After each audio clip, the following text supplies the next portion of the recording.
Assalamualaikum warahmatullahi wabarakatuh. Kembali lagi dengan saya Arun Listiani, mahasiswi STAI Tanbihul Hafilin. Oke, di video kali ini saya akan memenuhi tugas mata kuliah Aswaja. Nah, di sini saya akan menjelaskan materi tentang ormas dan alasan mengapa ormas itu mengaku dirinya sebagai Aswaja. Nah, berikut penjelasannya.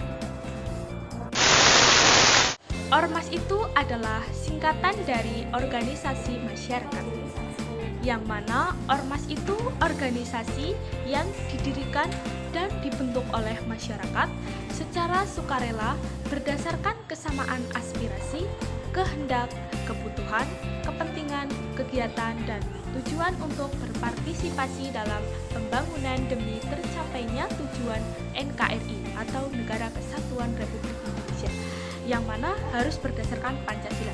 Sementara menurut Kamus Besar Bahasa Indonesia atau menurut KBBI mendefinisikan bahwa ormas sebagai perkumpulan anggota yang terdiri dari orang-orang yang mempunyai kesamaan profesi.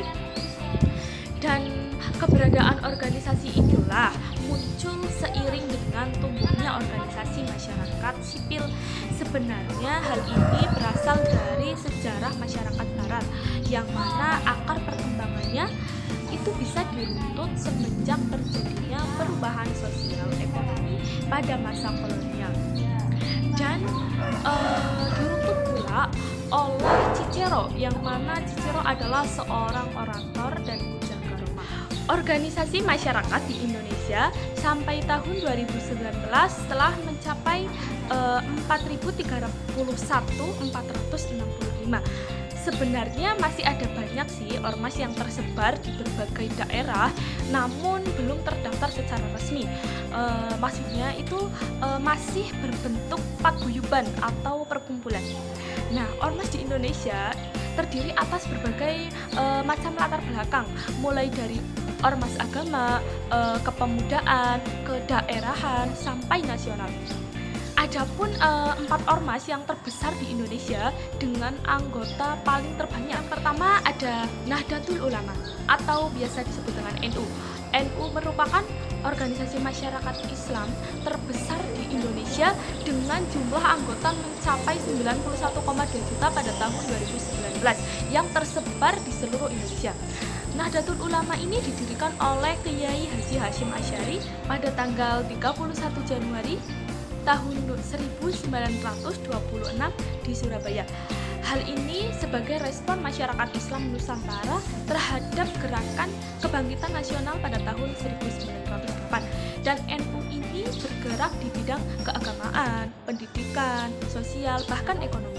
Kehadiran organisasi masyarakat NU ini merupakan salah satu upaya melembagakan wawasan tradisi keagamaan dan Ahlus Sunnah wal Jamaah.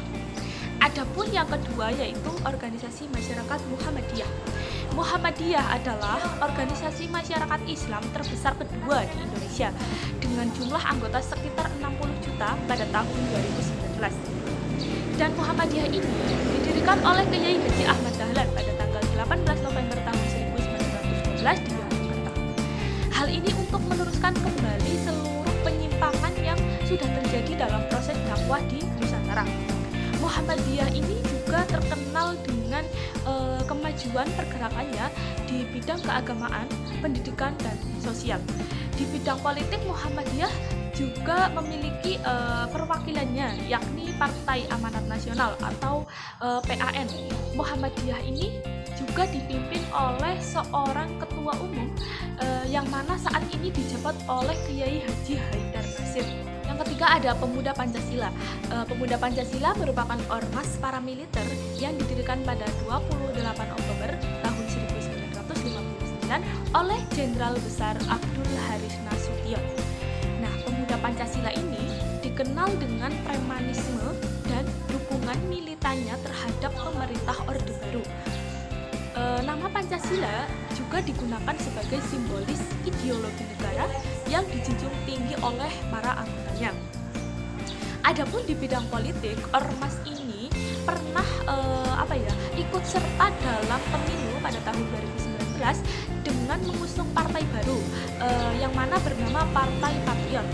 Dan partai ini memiliki sejarah yang cukup kelam di Indonesia dengan nama Pasca Gestok pada tahun 1945. Ormas inilah yang paling bertanggung jawab atas pembantaian kurang lebih 1 juta warga etnis Tionghoa dan tertuduh simpatisan PKI di Sumatera Utara. Saat inilah Pemuda Pancasila memiliki sekitar 10 juta anggota yang tersebar di seluruh Indonesia pada sejak tahun 1981. Ketua Majelis Pimpinan Nasional ini atau PP dijabat oleh Sabto Serjo Soemarno. Adapun yang keempat adalah Front Pembela Islam atau FPI. FPI dikategorikan sebagai ormas Islam garis keras di Indonesia yang mana didirikan oleh Muhammad Rizik Shihab pada tanggal 17 Agustus 1998 di Jakarta. Tujuan ormas ini adalah menegakkan amar ma'ruf nahi munkar di setiap aspek kehidupan. FPI ini juga terkenal akan aksi-aksinya yang cukup brutal seperti menggerebek tempat maksiat, warung makan buka saat bulan puasa, bahkan hingga melarang pemakaian atribut agama lain. Adapun salah satu aksi Front Pembela Islam yang paling terkenal adalah saat demonstrasi pada tanggal 4 November tahun 2016 terhadap Gubernur DKI Jakarta. Saat itu Gubernur Basuki Cahayapurnama atau Ahok yang dianggap menghina Al-Quran. FPI inilah yang telah dibubarkan pada tanggal 21 Juni tahun 2019. Pada masa aktifnya memiliki sekitar 7 anggota yang dipimpin oleh imam besar, yakni Habib Rizik Shihab. Nah, itulah 4 ormas yang tadi saya bacakan, termasuk ormas terbesar di Indonesia dengan anggota paling banyak.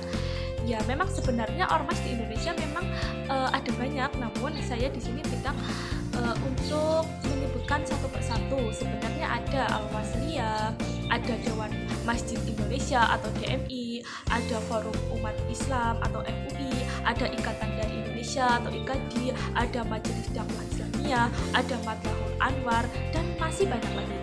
Kalian bisa belajar sendiri, mencari referensi dari buku Aswaja atau apapun itu, atau kalian bisa membaca dari internet. Karena di sini kebanyakan kita itu paling mengetahuinya yang tadi saya jelaskan ya, mungkin NU Muhammadiyah pasti kalian semua sudah mengetahui. Adapun berdasarkan pasal 5 Undang-Undang Ormas, bahwa ormas memiliki beberapa tujuan. Yang pertama, meningkatkan partisipasi masyarakat. Yang kedua, memberikan pelayanan kepada masyarakat. Yang ketiga, menjaga nilai agama dan kepercayaan terhadap Tuhan Yang Maha Esa. Yang keempat, melestarikan dan memelihara norma-norma nilai, moral, etika, dan budaya yang hidup dalam masyarakat. Yang kelima, ada melestarikan sumber daya alam dan lingkungan hidup. Dan yang keenam, mengembangkan kesetiakawanan sosial, baik itu gotong royong ataupun toleransi dalam kehidupan masyarakat, dan menjaga atau memperkuat persatuan dan kesatuan bangsa untuk mewujudkan tujuan negara. Selain itu, organisasi masyarakat juga memiliki hak dan kewajiban yang harus dipenuhi, yang mana tertulis pada pasal 20 dan 21, yakni tentang ormas berhak untuk, yang pertama ya, ormas itu berhak untuk mengatur dan mengurus rumah tangga organisasi secara mandiri dan terbuka.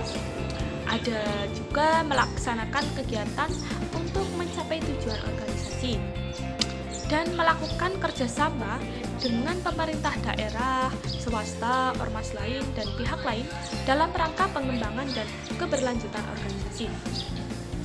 Selanjutnya, pembahasan yang terakhir, ada alasan mengapa sih ormas itu mengaku dirinya sebagai Aswaja. Nah, sebelumnya perlu kita ketahui bahwa Aswaja itu adalah singkatan dari Ahlus Sunnah wal Jamaah. Aswaja juga secara bahasa berasal dari kata ahlun yang artinya keluarga, golongan, atau pengikut. Aswaja juga berarti orang-orang yang mengikuti sunnah Nabi Muhammad SAW dengan al-jamaah, yang artinya sekumpulan orang yang memiliki tujuan. Apabila hal ini dikaitkan dengan madhab, maka mempunyai arti sekumpulan orang yang berpegang teguh pada salah satu imam madhab dengan tujuan mendapatkan keselamatan dunia dan akhirat. Sedangkan secara istilah, aswaja itu berarti kelompok ahli tafsir, ahli hadis, dan ahli fikih. Nah, merekalah kelompok yang selamat. Karena apa? Karena mereka mengikuti dan berpegang teguh dengan sunnah Nabi dan sunnah Khulafaur Rasyidin setelahnya. Kemudian yang terakhir, alasan mengapa ormas atau organisasi masyarakat mengaku dirinya sebagai aswaja. Dalam berbagai riwayat sudah disebutkan bahwa umat Nabi Muhammad SAW pecah menjadi 33 golongan dalam Islam. Hanya satu golongan yang disebutkan bisa selamat, yakni apa? Golongan ahli sunnah wal jamaah atau aswaja.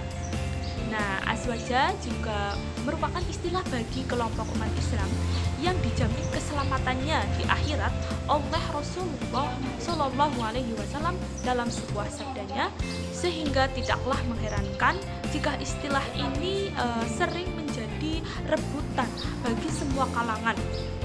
Dan bahkan setiap kelompok seperti ormas itu mengklaim dirinya sebagai aswaja. Ya, mungkin inilah alasan dari ormas mengaku dirinya sebagai aswaja, ya seperti apa yang sudah dijelaskan oleh Syekh Abi Fadl bin Abdul Sakur dalam kitab Al-Kawakim, yang mana orang-orang itu selalu berpedoman pada sunnah Nabi Muhammad SAW dan jalan para sahabatnya dalam masalah akidah keagamaan, amal lahiriah, serta akhlak hati. Jadi pada intinya organisasi masyarakat mengaku dirinya sebagai aswaja ya karena mereka lebih jelasnya ingin selamat dengan yang mana dengan berpedoman pada sunnah Nabi Muhammad SAW dan jalan para sahabatnya dalam menjalankan akidah keagamaan, amal lahiriah maupun akhlak hati. Ya, mungkin hanya seperti itu yang bisa saya jelaskan di video kali ini. Semoga materi ini bisa bermanfaat ya untuk kalian semua.